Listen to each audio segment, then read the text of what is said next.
Welcome back to Geeks Are Sexy. I'm Jason LeDuc, here to talk to you today about all the things you need to do to be successful with your business in your personal life. And one of those things that we all have to deal with, whether we're in business or just in our personal life, is taxes. And my good friend Chris DiLorenzo is here today to talk to us about some of the changes in the new tax law, some of the things that are settled, and some of the things we're still waiting for some more information so that you don't get caught unaware and maybe make some decisions that might not be in your best interest today when you might want to wait for some more information. So Chris started his company, CMD, to help ensure businesses and individuals found a competent partner to sustain and grow their profitability.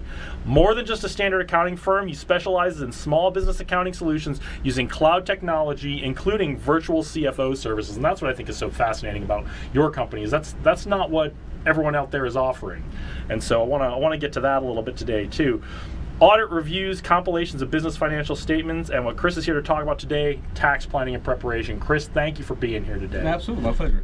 So before we get to the tax stuff, tell us why you started your business and how all that came about. Yeah, sure. So I started my business about 15 years ago, right around when I got my CPA license.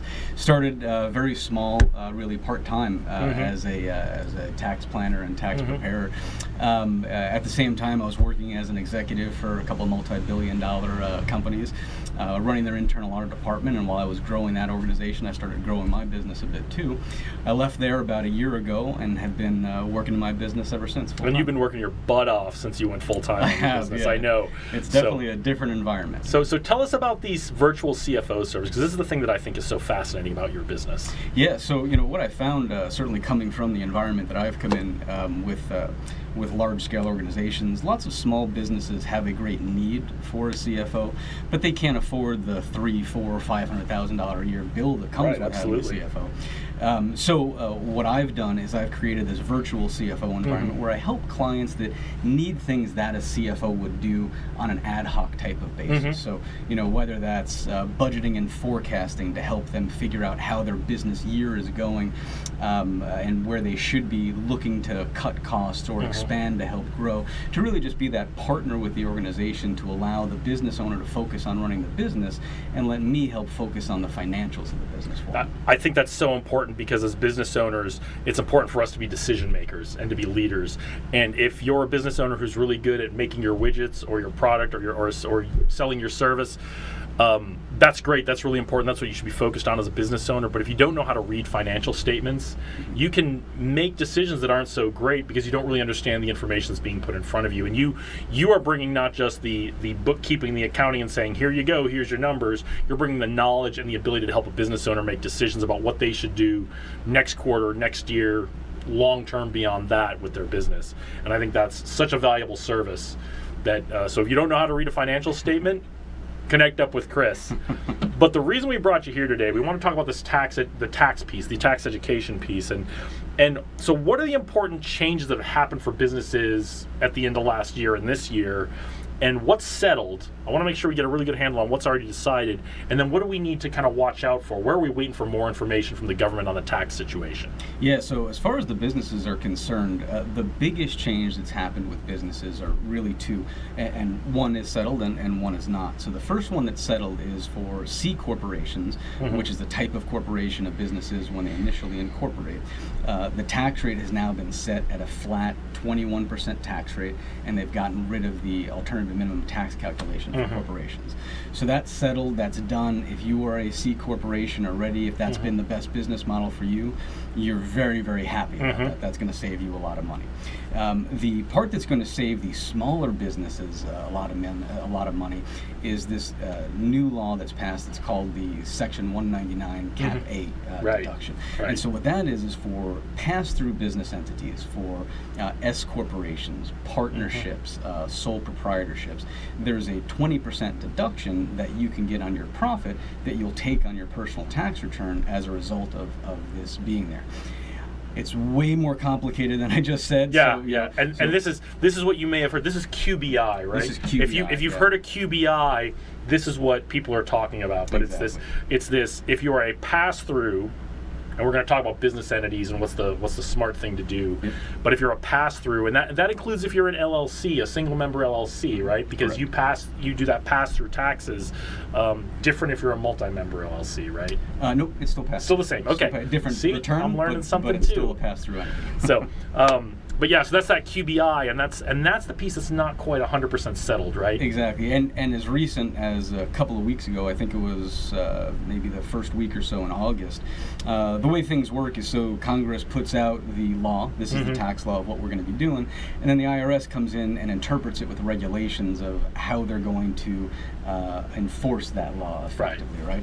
And so the IRS just came out with the Treasury regulations, I said a couple of weeks ago, and they're now out for public comment. So in there they helped clarify a few different items, what a service business is, which has some different ramifications, right, and really how that deduction will take shape, what's in, what's out, those types of things. And there are some income levels and numbers out there, and you guys can go look those up online, but stay tuned because that might not be for everybody, and those numbers might change. So that's just what we really want to get across here. Is there's still more to follow on this, but it sounds like, and I'm going to lead the witness a little bit here, but it sounds like right now a C Corp might be the best idea for a small business. What do you think the best business entity is for a small business, whether you're forming now or maybe you've been around a while? Yeah, it honestly totally depends. And I challenge you a little bit on the C Corp being the best form of business. Well, like I said, I'm leading the witness.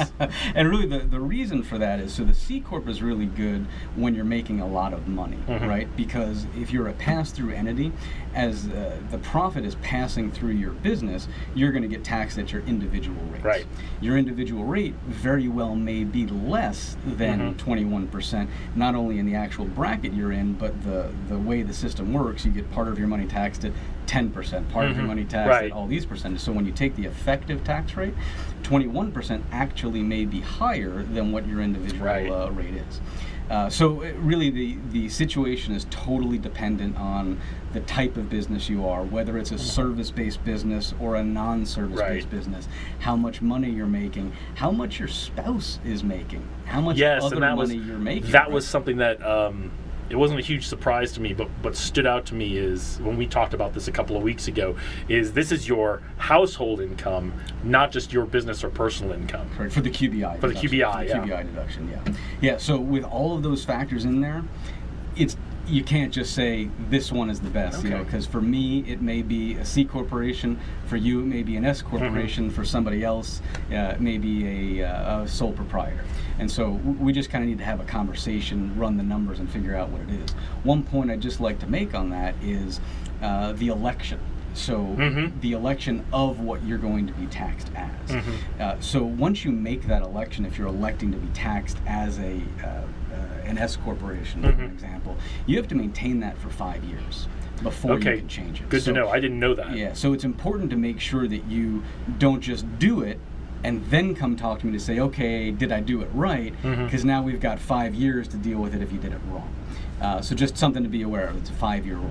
Okay, cool. Well, so what I'm hearing is get out your old taxes, everybody's favorite thing to do, and talk to your accountant or talk to your CFO or virtual CFO and run the numbers, run the possibilities, and really think it through before you make any changes. Absolutely. So any other last piece of advice? Any piece of advice for us on our personal taxes under the new tax law? Yeah, so for personal taxes, there's probably, 3 big changes that's going to affect everybody. So first off, personal exemptions are gone. Yes. So for anybody, for you and yourself, yourself, your spouse, your dependents, you used to get about a $4,000 deduction that you could take as an exemption. That's gone.